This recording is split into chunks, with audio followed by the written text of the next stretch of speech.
newspapermen meet such interesting people. A half hour of commentary on what's going on in the news media, what is happening, some true things about trying to tell the truth. I'm Rex Smith, your host from the Upstate American, formerly editor of the Times-Union, with a couple of my former editor colleagues. That would be Judy Patrick, formerly editor of the Daily Gazette, and Barbara Lombardo, formerly executive editor of the Saratogian and the Record of Troy. And here's Rosemary Armeo, investigative reporter, et cetera, et cetera. A bunch of has-beens. A bunch of, last time I said that, somebody was upset. But it's true. I used to be somebody. I could have been a contender. I could have been a. But we still have some thoughts about what's going on in the media today, and actually gives you a little bit of freedom to talk about things when you're not wedded to the success of one place or another. Hey, let's talk a little bit about this huge story that's come out of Hawaii. You know, the tragedy of the Maui fire. And it has been, of course, in the news for days. The question is, how has the media handled it? What do you think we've done? How did it go? What do you want to say, Rosemary? The question out of Maui that has interested me is why news anchors and stars have to be in Hawaii. And does it make the story more important? Does it make it more personalized that, Anderson Cooper is there on the beaches? And is it a nice job to get? Yeah, like I'd take a trip to Hawaii. I'll go cover tragedy and disaster. And it's also a political issue because we hold the president in account for either he's too sympathetic or not sympathetic enough. He acted too fast, not too fast. He interfered, he didn't interfere.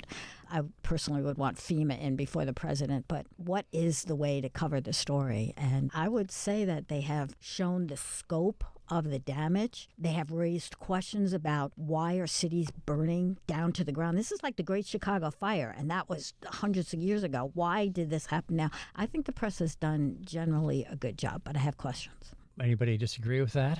No, I think they got off to a slow start, in part because of the time difference. It's not East Coast time, and so it was harder for them to gauge. But within 48 hours, they were up and doing some wall-to-wall coverage. I think from the early coverage, you can see the devastation was happening, and they were relying on people on the ground. I agree with Rosemary. The idea of having to send Anderson Cooper or right. a brand name anchor, to show that, yes, we think this is an important story, it kind of gives short shrift to the poor reporter on the ground actually doing the work. Who actually knows more, who's based in the community and probably knows more than Anderson Cooper. So do you think, Barbara, that it's possible that the presence of an anchor is to television news what a large headline is in print, that maybe that is the signifier of an importance of a story? Yes, I do. Thanks for throwing me that softball. I think it does matter. And that while I agree with Judy on the point that you've got somebody who could be an up-and-coming star or just a really hard worker at the local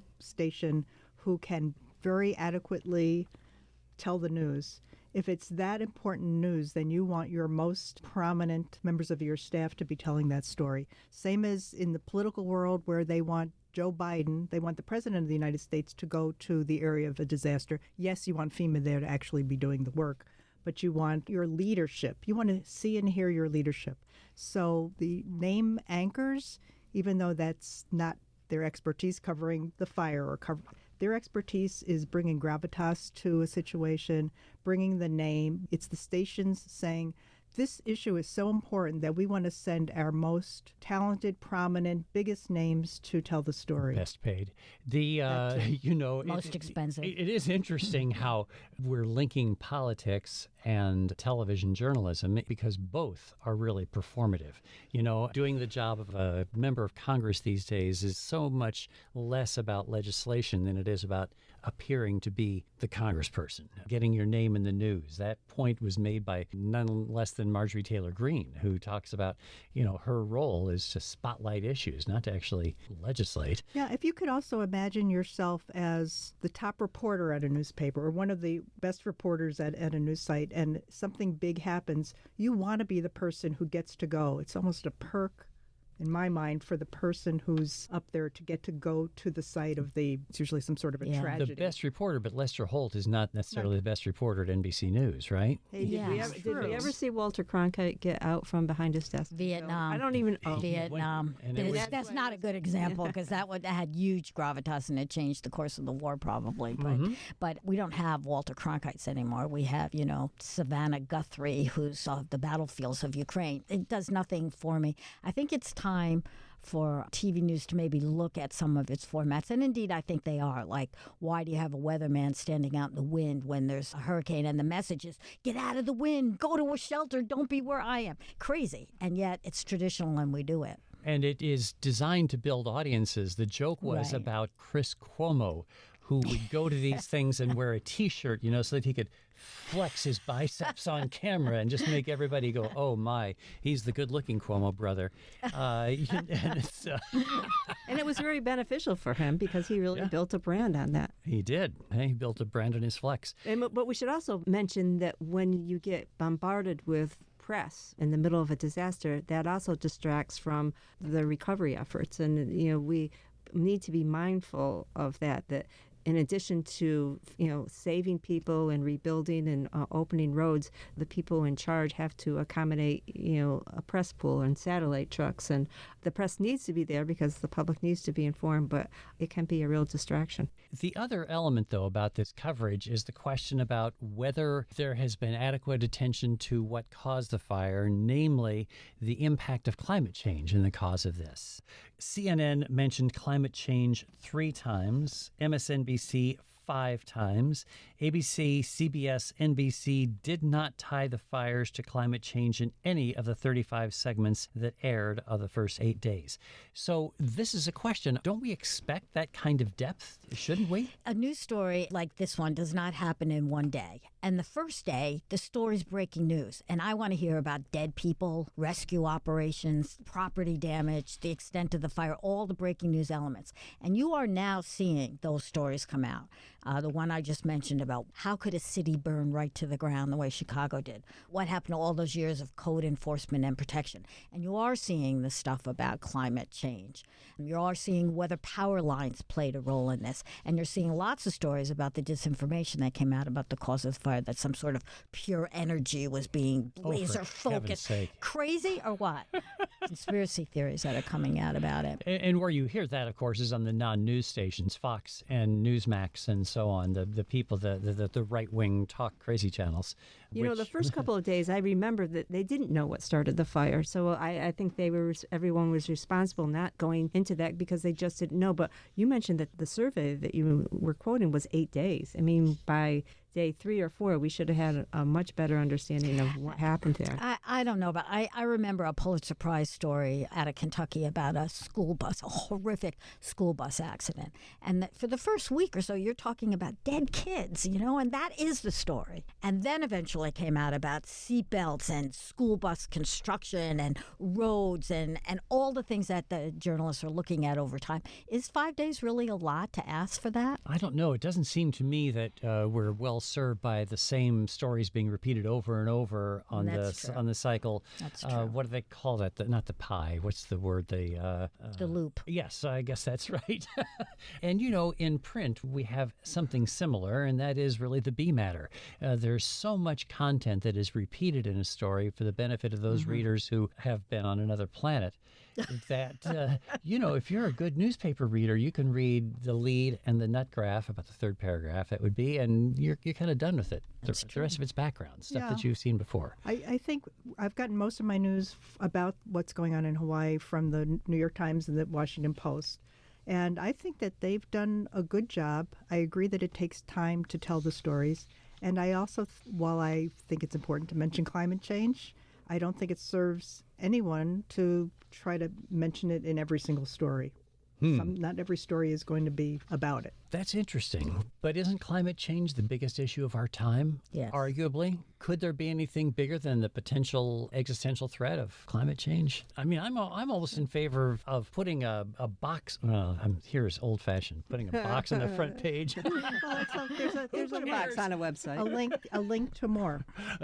Yeah, all the time. I mean, I just think we need to figure out a way as journalists to put climate change front and center on every story. And I don't know quite how to do that. Luckily, I don't have to edit a newspaper anymore because I hope that somebody's thinking of that and coming up with a way to do it, but it doesn't seem to be happening yet. And it shows in the attitudes of citizens. A very small fraction of Republicans especially believe that climate change is a key issue that needs to be dealt with. A higher percentage of Democrats, but overall, it's less than 40% of Americans, if I'm recalling correctly what I just read this week about polling, tell us that climate change is one of the most serious issues that we need to confront. You know, the people who are being interviewed on Hawaii, at least the people I hear, they are talking about, you know, the lack of response, the lack of warning. They're talking about really specific issues that they're worried about, but none of them talk about climate change. And is that a reflection of what the media has not been doing, or is that they're not cognizant that this is why? But don't you think a lot of those people are concerned about the here and now and their families, their property, their lives, their homes? They are talking about developers coming in and wanting to buy their land. They're with destroyed houses. They're just buy it out. Those are immediate concerns. It takes a professional journalist. Citizen journalism cannot do everything, and it takes a professional journalist to go and talk about what is our response. And this will not be the last time it happens because of climate change. So what happens next?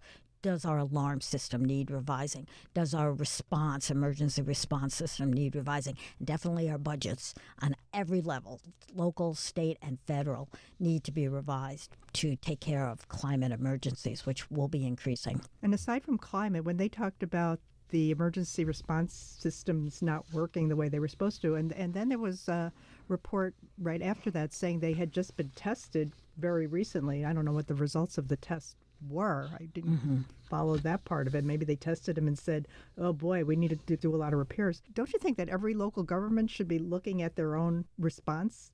Yes. Yeah. And citizens should be saying, well, what about in our town? How's our response system? Yes. Actually, maybe that will happen. But that would probably only happen if great journalism is happening around the country, kind of holding people to account for that. To keep following the story. The Right. breaking news is one thing. I give them lots of leeway to do that. But then you move into the next stage, and you can't just move on to a whole new story. How vulnerable are we in each community Right. to this kind of thing? Could it happen here? That's good journalism. You know, another example of that kind of thing is the Adirondack Explorer, the wonderful not-for-profit newsroom in the Adirondacks, is doing this series on dam safety. You know, which dams most imperil people in their path. And that's a story that needs to be done all over the United States because we have so much decaying infrastructure in this country. And I don't know that newsrooms all over the country are doing that. Well, I think after 9/11, there was a big push in the media and in communities. How safe is our water supply from terrorist attacks? What's the response system if there's some disaster in our region? How are people going to be notified? There was a big push for that, and then it sort of fizzles away. Bad things don't happen, and it doesn't get followed up. Right. In the aftermath, right after 9/11, we did a story in the Times-Union about the fact that the tallest building between the World Trade Center, which had just collapsed, and the Canadian border was the Corning Tower here in Albany. And the reaction of readers was fury. Very angry that You're telling people to attack it? Target the Thanks corner. so Wow. much. Yeah, Wow. it was so. In case they couldn't figure it out. Yeah, they might have noticed. I don't care about any of this. I just want to read another indictment story. Yeah, absolutely. Speaking of local journalism in peril, we do need to pay some attention to the Marion County Record in Kansas, the newspaper that was raided by local officials as a result of a search warrant signed by a judge accusing the newspaper of illegal acquiring a letter. And this all turns out to have been, what's the word? Concocted. It turns out to have been a fraudulent effort, it seems, by local Trumped government. up. There was a trumped up There you go. search warrant. Absolutely. And the question is how you sustain press freedom when you have local officials, judges even, it seems in this case, having signed a search warrant, raiding a newspaper, a family-owned newspaper with 7 employees. The matriarch of the family died the day after, 98 years old, the day after police searched the newspaper's office. And her home. And her home, right. So this is a big deal. And I wonder what this says about the state of even local journalism if we see even the local newspapers being targeted in this way. it seems like the state of the free press is perilous at this point. It scares the heck out of me. It really does. And even when there are bogus charges and things are taken away, this should never have happened in the first place. The fact that it can happen worries me that it could happen a lot more. And even if the newspaper wins its counter lawsuits, the damage is still done. And the cost to a local newspaper, to any kind of local news outlet to defend itself against these kinds of frivolous actions, that alone could undo a publication. There are thousands of these standalone, family-owned, small newspapers serving small towns. There's thousands of small towns across America, and some of them aren't surviving. Some of them are barely hanging on. And you saw in this case that these people are working 80-hour weeks trying to put out the paper. They're trying to do investigative, hard-hitting stories. They're trying to do it right. And the police just marched in and seized everything. Sure, they gave it back, but big deal. Who knows what they accessed and what their real motives were. And the fact that a judge signed this search warrant was completely oblivious. And a chief prosecutor okayed it, too. Yeah. And it appears that they didn't even follow Kansas law on the affidavit, the probable cause affidavit that they submitted in order to get it. A couple of things. I think that these are third world tactics. I'm familiar with this from working in Africa, where dictators would walk in and shut down newspapers. And the reporters in those places took measures that American reporters now have to take, because it is a danger everywhere. And that is, don't bring your cell phones, in the office. Don't keep your source lists anywhere in your computer. You have to encrypt, because they will come after. I don't think this is going to be isolated.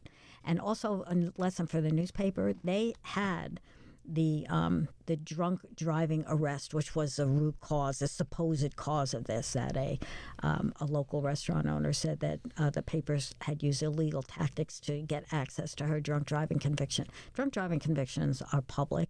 A leak that she had one probably came from the husband. She's in the middle of a divorce. You get lots of information when people are fighting with each other. And then they verified that she did have a drunk driving, and they didn't print it. They went to the lawyer, and the lawyer goes, yeah, of course you can print it. It's public record. And they didn't, because they were acting like a small-town newspaper, and went to the police and said, hey, we're sorry this came out. We're not sure what the source was. They should have printed it. And then there would have been no reason for that, perhaps no reason for that raid. But the target of local unwealthy news organizations is certainly significant. In Wausau, Wisconsin, there's something similar, where a county board meeting back in August of 2021, where apparently the guy who runs a local shredding company called a 13-year-old boy, he used an anti-gay slur. And this guy, by the way, has now been elected to the state Senate in Wisconsin. And he has sued the newspaper, the Wausau Pilot and Review. Actually, there are two newspapers serving that area. And they've already racked up close to $150,000 in legal bills defending against the lawsuit over what they insist is a truthful story, even if it is incorrect, of course. The guy is a public figure, and so it is the case has been dismissed. The initial case has been dismissed, but he's continuing and is appealing the dismissal. So this poor newspaper is now being hobbled by this wealthy Republican state senator. And that is his intent, obviously. Yeah. Local officials are trying to do this to local press. Yeah, that's as scary as the police raid in Kansas, because small local papers can be put out of business with legal bills like that. They do not have the wherewithal to defend themselves. And even when they're in the right, even if you have liable insurance, there's a certain amount of deductibles you have to deal with. And $150,000 in that neck of the woods is 3 reporters for a year, 3 well-paid reporters, believe it or not. I mean, big papers have this, and they've long tried to fight SLAPP lawsuits, these strategic lawsuits against public participation. This seems almost like a nuisance lawsuit. The reporter from the paper wasn't on site and didn't hear it directly, but got secondhand information that the person did indeed say this. He has one person saying he didn't, but that may be the focus of the lawsuit. But you're going to see more and more of this. This is a tactic that will be used. And they'll start at the small papers, but they'll work their way up to the mid-sized papers, and maybe someday you'll see it happen to the New York Times. And while there are opportunities for recovery of what you spend, if it is a frivolous lawsuit, a judge can assess legal fees against the person who brings the frivolous lawsuit.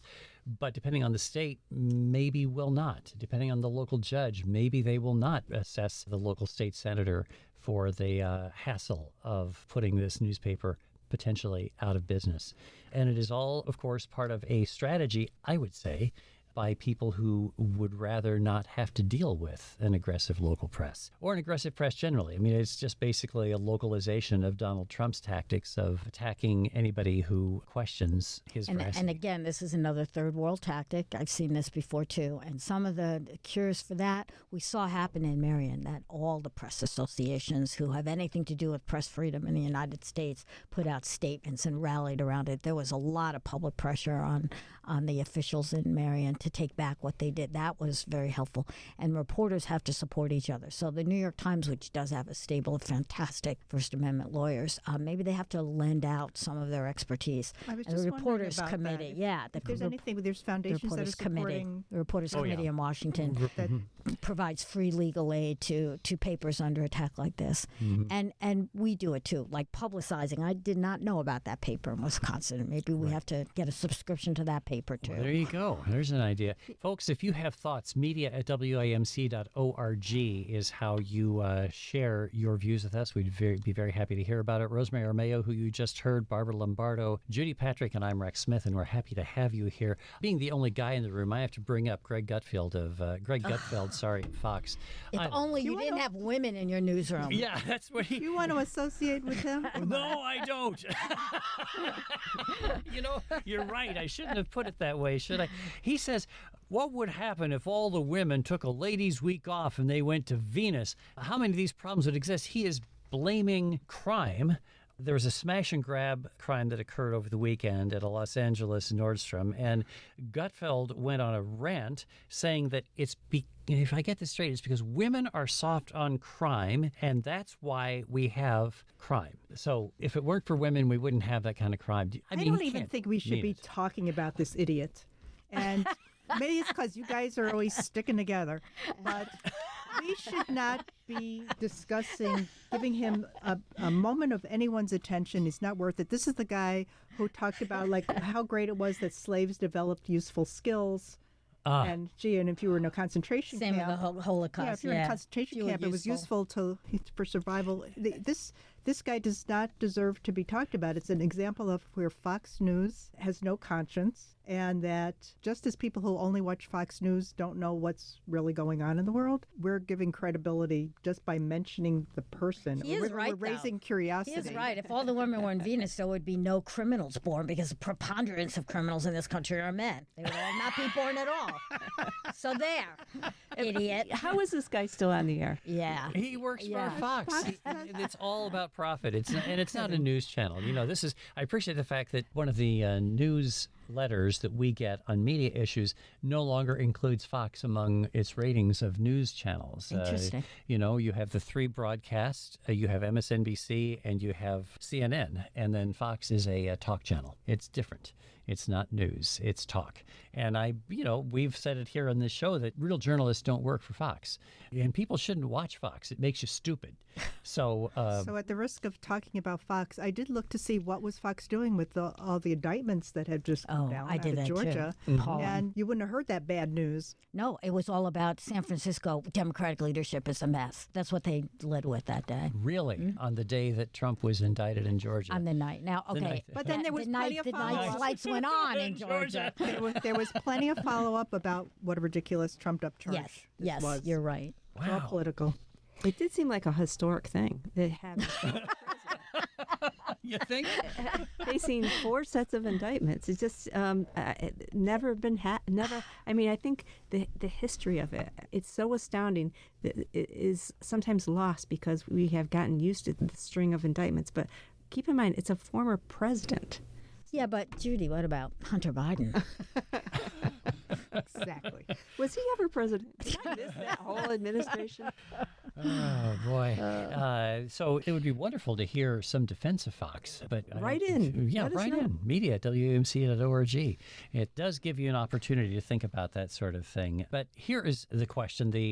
Apparently, the arraignment of Trump, when it finally happens in Fulton County, is going to be broadcast. That is allowed. And this is why what is going on in Georgia is important, because it's not a crime that if Trump is convicted of, he can pardon himself, or his attorney general, if he's reelected, can get him out of. This is a big deal, and it's going to be broadcast perhaps just in time for election season. So he's going to give his 100-page response on Monday, and I'm sure he will do it live. Should the stations carry this live? Not at No, all. they should cover it and broadcast it if it is newsworthy. It's not going to be. It's good because there have been many opportunities Correct. in a court of law to raise any new issues, to raise allegations. It's all going to be a rehash of what we've already heard, which lawyers don't speak of in court, of course, because they can be disbarred. But there will be regrettable rehash every hour on the hour throughout the days after that of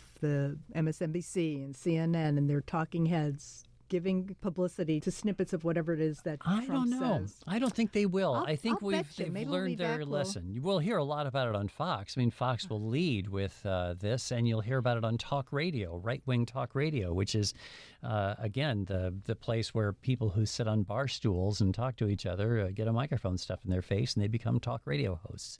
So I think we'll hear more of this, but it is shameful. And again, I just don't think that there's any excuse for anybody who works in journalism taking a job in Fox, or anybody who pays attention to journalism to watch that station, except for us. We're doing professional research, right? The problem is that it's resilient and it is entertaining. Anyway, finally today, if you think that there is nothing that is going on in print, here's a report that people are upset about a newspaper in Las Vegas removing the baseball page.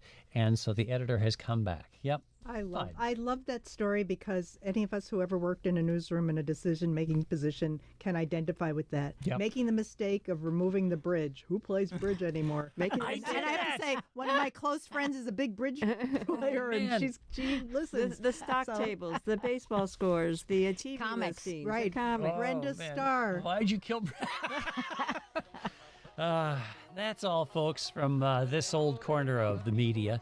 Rosemary Armeo, Barbara Lombardo, Judy Patrick, and I'm Rex Smith, with gratitude to our producer, David Castina, and to you folks for joining us this week once again on the Media Project. People, it's wonderful to represent the flag. The Media Project is a national production of WAMC, Northeast Public Radio. This week's projectors include Judy Patrick, former editor of the Daily Gazette and vice president for editorial development for the New York Press Association; Rosemary Armeo, investigative journalist and adjunct professor at the University at Albany; Barbara Lombardo, former editor of the Saratogian and adjunct professor at the University at Albany; and former Times Union editor and current Upstate American Substack columnist Rex Smith.